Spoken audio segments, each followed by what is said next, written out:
It was August 9th, 1969. The night Los Angeles lost its innocence. The hills of Hollywood glowed with soft amber lights.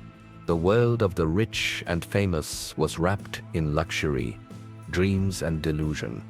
But somewhere along Cielo Drive, death was moving. Inside a quiet home belonging to actress Sharon Tate and her husband, director Roman Polanski, a group of young strangers were making their way up the hill, barefoot, dressed in black, whispering to one another.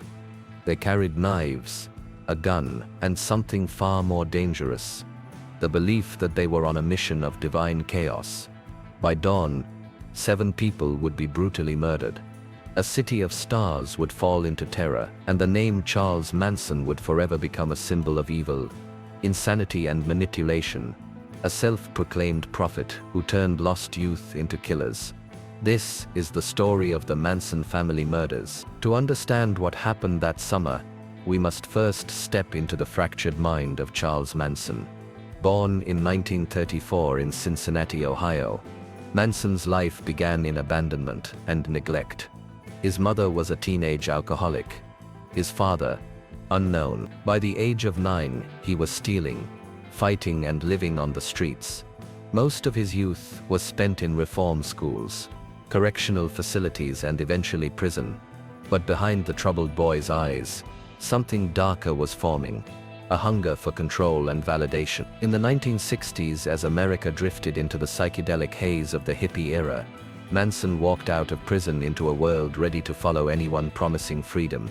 He moved to San Francisco, where peace, love, and rebellion colored every street. There, with his charm, music, and twisted charisma, he began to gather a group of young followers, mostly women, most under 25, all searching for meaning. He called them his family. To his followers, Charles Manson was not a criminal. He was a prophet, a messenger, a Christ-like figure. He preached about love and spiritual awakening, but twisted those ideas into something poisonous.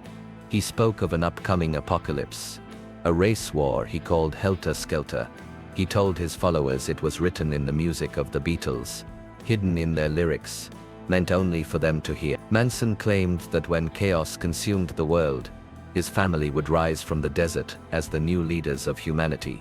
By 1968, Manson and his followers, about 30 people, had moved to an abandoned movie ranch in the desert, called Spahn Ranch. They lived without rules, drugs were plentiful, and devotion to Manson was absolute.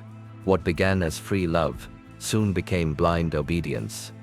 Then, the night of August 8th, 1969, Manson gathered 4 of his followers: Tex Watson, Susan Atkins, Patricia Krenwinkel, and Linda Kasabi. His instructions were chillingly simple: go to that house where Terry Melcher used to live, and kill everyone inside.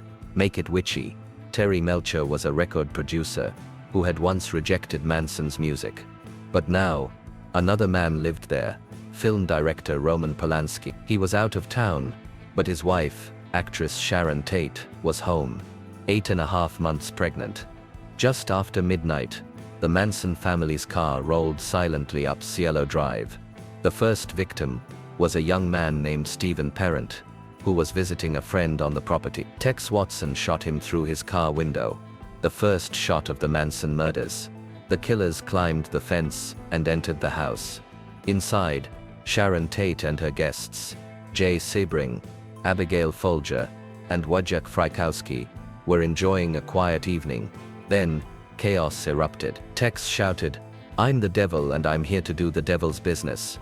What followed was unthinkable. Screams, struggle, stabbing, and fear. Each victim was tortured and killed in a frenzy of violence. When it was over, the killers scrawled the word pig on the front door in Sharon Tate's blood. By sunrise, the mansion was silent. 5 people, including Sharon and her unborn child, were dead. The following night, he took 6 of his followers: Watson, Krenwinkel, Van Houten, Atkins, Kasabian, and Leslie Van Houten, to another home in Los Angeles. Their targets were Leno and Rosemary LaBianca, a wealthy couple who lived on Waverly Drive. Manson entered the home first, tied up the couple, and left, leaving his followers to finish the job. Lino was stabbed 26 times. The word war was carved into his stomach. Rosemary was stabbed over 4. The killers smeared the words rise, death to pigs, and helter skelter, misspelled across the walls.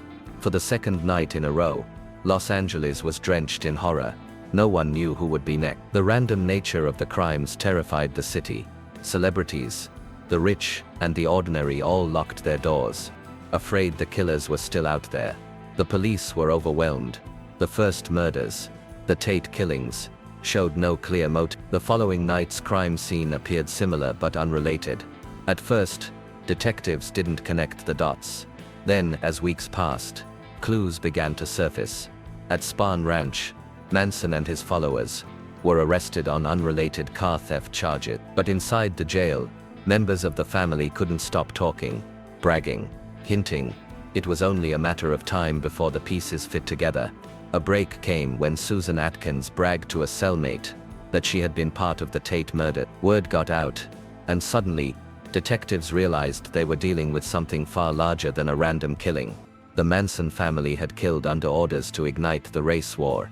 Charles had prophesied. He believed the murders would be blamed on black revolutionaries, triggering the apocalypse he called helter skelter.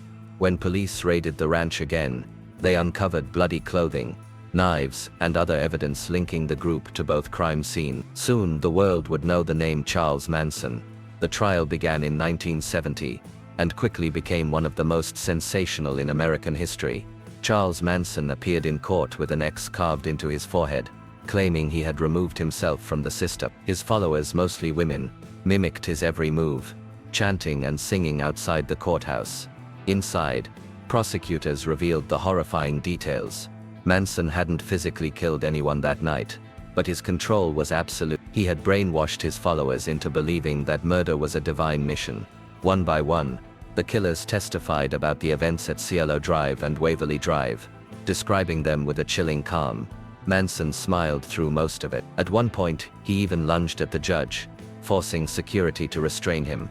The jury found Charles Manson, Susan Atkins, Patricia Krenwinkel, and Leslie Van Houten guilty of murder and conspiracy to commit murder. They were sentenced to death, a sentence later commuted to life imprisonment, when California temporarily abolished the death penalty in 1972. What had begun as a movement of freedom had turned into madness.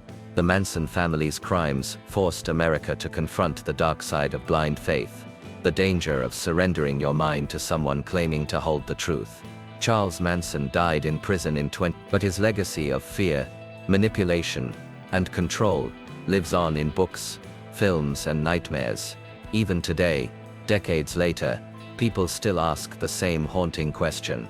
How did one man convince others to kill for nothing more than a lie? Because in the story of Charles Manson, the most terrifying part isn't just the murders, it's that they believed him. In the shadows of the 1960s, when the world sang about love and freedom, one man built his own church of death.